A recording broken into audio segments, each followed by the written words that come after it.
Assalamualaikum warahmatullahi wabarakatuh. Tuan-tuan dan puan-puan, alhamdulillah hari ini kita dapat bertemu lagi dalam rancangan Sembang Santai Syariah SSS. Begitulah lebih kurang dia.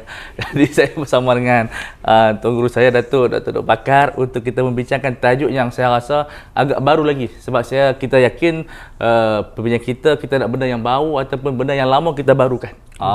Tak naklah benda yang lama-lama, sebab kita generasi COVID-19 ini perlu benda-benda yang segar dan tegar, ya.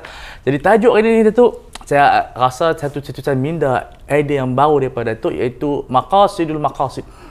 Yang selalu kita belajar hanya maqasidul syariah ataupun al-maqasid syariah. Hari ini Datuk bawa satu idea, iaitu maqasidul maqasid. Apa yang Datuk nak bawa sebenarnya Datuk? Banyak sangat idea ni, kami berat ni.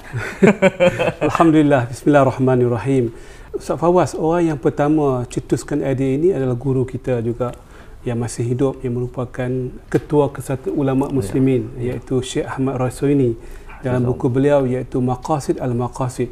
Tapi beliau bila mengapungkan idea ini, beliau mempunyai pandangan itu bermaksud maqasid pada maqasid, iaitu tujuan pada tujuan.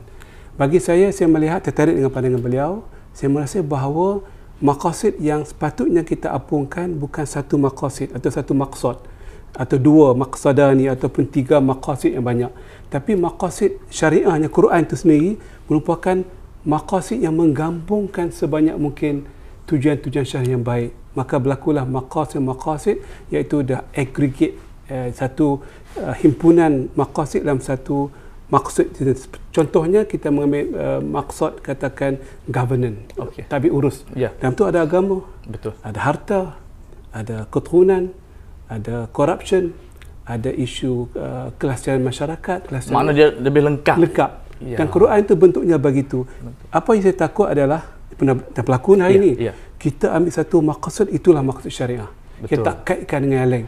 Maka jatuhlah syariah, sebab syariah perlukan semua tiang-tiang yang banyak. Satu tiang tak boleh pindah rumah kan. Saya rasa yang Datuk jatuh saya nampak pendekatan kita terhadap COVID-19. Mungkin kita tumpu aspek kesihatan semata-mata, tapi yang lain nampak bergaya, tak pendidikannya, ekonominya. Orang pun duduk macam ni saja. Sembahyang pun saya orang kata tak apa ya, tak sembahyang asap. Jumaat pun tak pergi.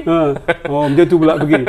Jumaat yang besar tak pergi. Asap tak apalah, kita esok pula. Jadi saya nampak macam Datuk sembang tu tertangkap. Mungkin ini maksud Datuk, yang kita perlu kepada qiraah maqasid yang lebih syamilah. Dan juga mustawa'ibah. Saya berubah tempat ni. Nampak menarik. Sebab kita suka pecah-pecahkan syariah. Dari segi pendidikan betul lah, kita masuk mengajar ibadat, kemudian muamalat, munakahat, juz'iyat begitu. Betul. Saya ingat waktu saya belajar di Kuwait dulu,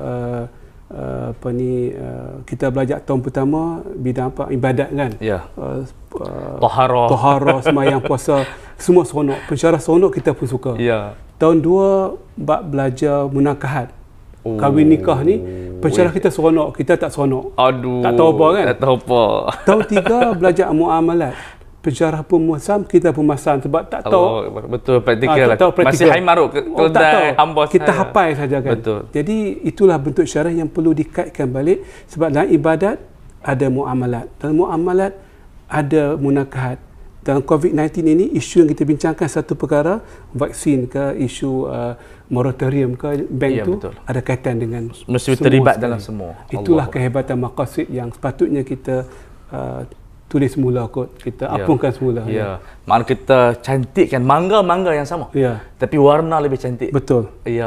Nampak. Datuk, bila tercetus minda ni Datuk? Saya dah habis tulis tentang buku Maqasid Asy-Syariah, tapi dah tulis tu dalam 23 chapter. Sampai ujung sekali saya rasa ada benda yang tak kena. Ada benda yang tak lengkap dalam syariah. Macam kita buat rantai, mata rantai tu satu, tidak dikaitkan semua sekali. Di mana kekuatan syariah, tak ada kekuatan. Tak lengkap. Kalau tak main yang ni, masa buku Datuk tu tak lengkap.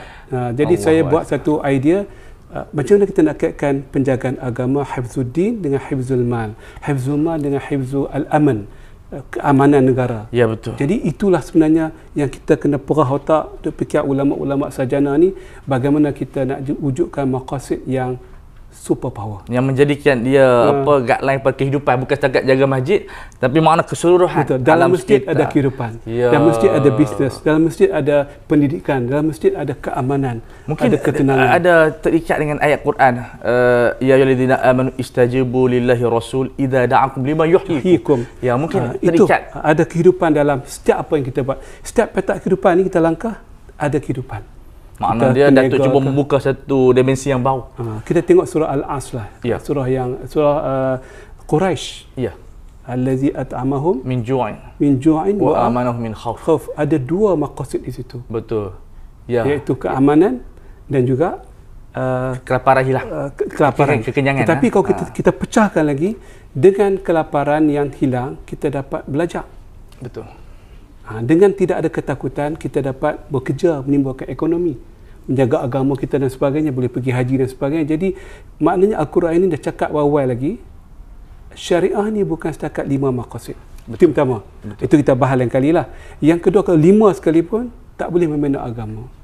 Dia kena kaitkan satu dengan Mesti satu ada dengan satu. benda-benda yang lain yang menyokong. Jadi itulah sebenarnya, even kehidupan kita pun, kalau kita tengok pemain bola sepak pun, Betul. Ustaz Fawaz lu main bola sepak kan? Allah, saya duk ingat dulu, saya sama sebaris dengan Beckham, tapi itulah tak sempat. tak sempat.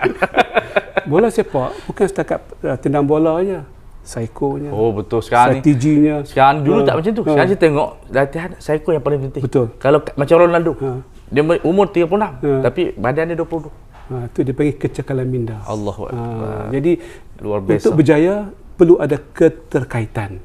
Saya takut Datuk, maksud dia syariah tidak putus asa. Orang syariah putus asa. Saya bimbang.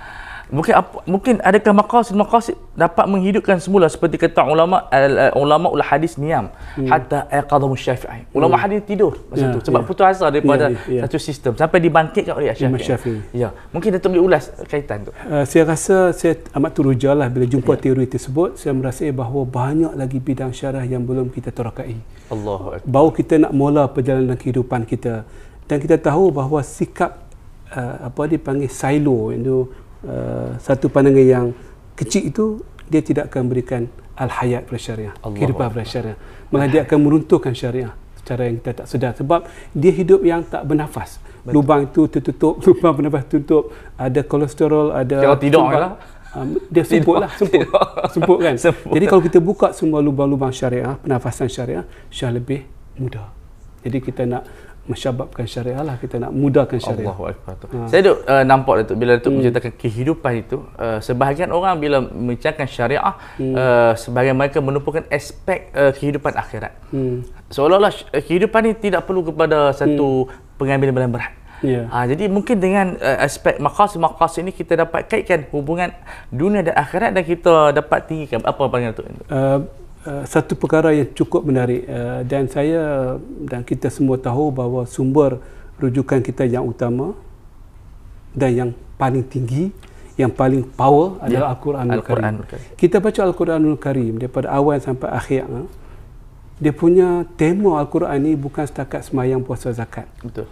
Malah dari segi pendataannya, ayat-ayat tentang kehidupan lebih banyak daripada ayat tentang puasa, tentang solat. Ayat lah, waja'alna minal ma'i kulli syai' hayy, tentang Allah jadikan daripada ayat tu segala kehidupan, dan juga ayat hujan, ayat tasik sebagainya. Hampir 200 kali sebut Al-Quranul Karim. Subhanallah. Beri dengan ayat solat semayang ni tak sampai 50. Menunjukkan kat situ benda yang penting, kehidupan. Waja'alna minal ma' kulli syai' hayy. Maknanya apa Ustaz Fawaz? Maknanya dalam hidup ini kalau tak jaga sumber ayat kita, tak bersih betul-betul, ayat kita kurang, atau kita guna balik teknologi untuk membersihkan ayat kita dan setengah negara, kita akan kehilangan sumber kehidupan. Allah sebut dah. Allahu Akbar. Even virus kita pun hidup dengan ada ayat. Bakteria pun perlukan air. Sebab hayy. Subhanallah. Setiap benda yang hidup perlu pada ayat. Dalam konteks kita hari ini, kita melihat maqasid penjagaan nyawa, tapi tak kaitan dengan penjagaan air. Air adalah sumber nyawa. Betul. Macam di teknologi kita, ayat pecah selalu. Orang kata ayat mentah kita pecah ni, hampir 30% hilang sumber negara. Sebab teknologi piping kita tak kuat, dia tak tanam jauh, dan bila pecah tak tahu, orang report baru pergi. Itu bukan maqasid syariah. Tidak mencapai. Tak capai. Belum lagi. Kalau maqasid syariah, teknologi bila pecah ada GPS dia, turis pergi. ini dah melimpah satu banjir satu kampung. Bazir banyaklah. Banyak. Allahu Akbar. Jadi bagaimana kita melihat maqasid yang keadaan hidup ini perlu kembali pada Al-Quranul Karim. Subhanallah, ini satu dimensi yang baru tuan-tuan dan puan. Cuma saya nak Datuk, kita ada masa berapa minit lagi? Satu ilmu ini, adakah Datuk rasa sesuai untuk cendekiawan saja ataupun untuk orang bawahan sama berfikir? Ini penting Ustaz Fawaz. Orang duk kata maqasid ni untuk orang cerik pandai, untuk ulama-ulama, untuk orang yang faham syariah. Quran tak diturunkan untuk orang tertentu. Maqasid pun bukan orang tertentu. Malah ilmu maqasid ilmu untuk semua orang. Untuk semua. Semua orang. Kalau tidak syariah itu tak adil. Orang yang pandai saja faham, orang yang orang tak cerdik high class. High class. Allahu Akbar. Sedangkan Al-Quran itu orang kata macam Ustaz Fazal sebut, orang pandai pun faham, bawa teksi pun faham. Itu makna dia kalau orang lahak you pun faham lah. Lahak yang gunung jerai. Kok dia je terang semua. Datuk gunung Keriak. Masya Allah, maksud Datuk memberi harapan. Sebab kadang-kadang Datuk mungkin persoalan orang ramai, kalau maqasid syariah ni ulama saja akan bahas. Kami tak boleh nak tahu ke? Itu mungkin Datuk boleh ada juga pendekatan setengah ulama, depa kata ilmu maqasid syariah, ilmu kemuncak syariah. Sebab itu hampa jangan bincang, kami saja bincang. Ada juga ulama sebut dia panggil ilmu ni qimmatus syariah. Perkataan qimmah itu satu benda yang salah. Syariah tidak ada qimmah, tidak ada bawah. Syariah adalah syariah untuk semua orang. Tugas ulama kita nak bagi lunakkan bahasa syariah. Sebab tu bahasa Quran bahasa lunak.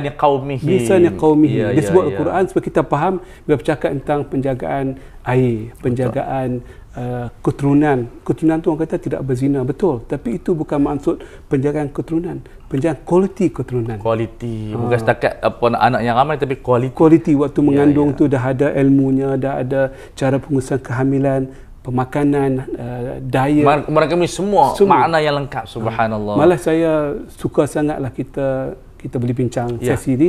Orang kata apa? Hifzu an-nafas, iaitu kita terjemahkan penjagaan nyawa kan? Betul. Bagi saya tak kena. Penjagaan kehidupan. Kehidupan lebih besar. Livelihood. Bukannya nyawa kita tapi kehidupan. Tunggu nyawa baru nak jaga. Antara mati dengan hidup. Tak betul. Sedangkan hifzu an-nafas itu ada penjagaan livelihood, kebebasan bergerak. Boleh cari kerja. Boleh menyatakan pandangan. Itu kehidupan. Yang menjadikan kita orang hidup rasa menilainya kehidupan ini. Kalau tidak jadi seperti hamba yang terpencil, nak cakap pun aku ni siapa. Jadi saya rasa betul tu. Mana saya rasa orang bawahan kadang-kadang dia rasa macam tak ada life. Tak ada life. Sebab tersekat dengan orang atas. Jadi mungkin apa yang Datuk suarakan ni dapat memberi nafas yang baru kepada mereka, Datuk. Quran diturunkan untuk semua orang. Sebab itu kita kena jadikan Al-Quran itu benar-benar kitab yang untuk semua orang. Subhanallah. Jadi kita pegang Quran tu untuk kita. Kita baca, kita faham. Tapi kelemahan kita, mungkin saya sendiri dan beberapa ulama kita jadi golongan elitis. Elit bahasa kita bahasa tinggi, orang tak faham apa itu maqasid. Even maqasid berat, kita kena lunakkan bahasa. Mungkin seronok ulama ni dia cakap tinggi, kami tak faham, jadi seronok.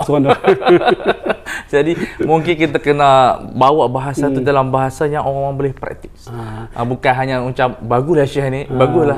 Jadi berbalik pada maqasid al-maqasid tu, untuk kita ambil pengajarannya, dia merupakan satu agregat, satu himpunan tujuan-tujuan daripada langit untuk menyusun semua bidang kehidupan yang terangkum satu sama lain, yang tak terpisah. Itulah maqasid yang paling yang ini pandangan Datuk yang baru. Powerful.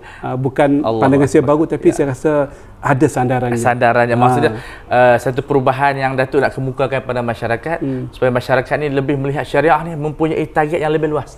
Bukan setakat menjaga agama, nyawa, tapi dia mempunyai satu mukadimah yang kuat, kehidupan. Terkait. Dia terkait bound lah. Makna boleh kita sebutkan dengan izin, mungkin saya salah. Maqasid syariah yang tak terkait itu bukan maqasid syariah. Allahu Akbar. Makna tidak mencapai hakikat yang diinginkan oleh Allah Ta'ala dan Rasulnya. Dia tak sikit dengan agama dengan harta, agama dengan nyawa, agama dengan keturunan. Dia mesti diikat supaya kehidupan kita ni seimbang, mutawazin. Nikah kahwin pun falsafah bidzatid din.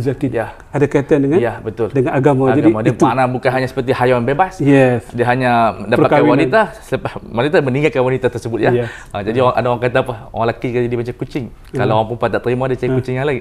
Kita tak macam kucing. Kita maksud dia mengikat wanita dengan agama. Subhanallah Datuk. Jadi tuan-tuan dan puan-puan, ini merupakan pandangan yang saya rasa Datuk lontarkan kepada cendekiawan, kepada para pelajar untuk membuat lagi kajian. Bukan sekadar kajian, benda dapat diaplikasikan dalam kehidupan sehingga kita menjadi kehidupan yang hasanah fid dunia wal akhirah. Jadi saya rasa Datuk, mungkin ada pesanan Datuk, tajuk yang baru ini.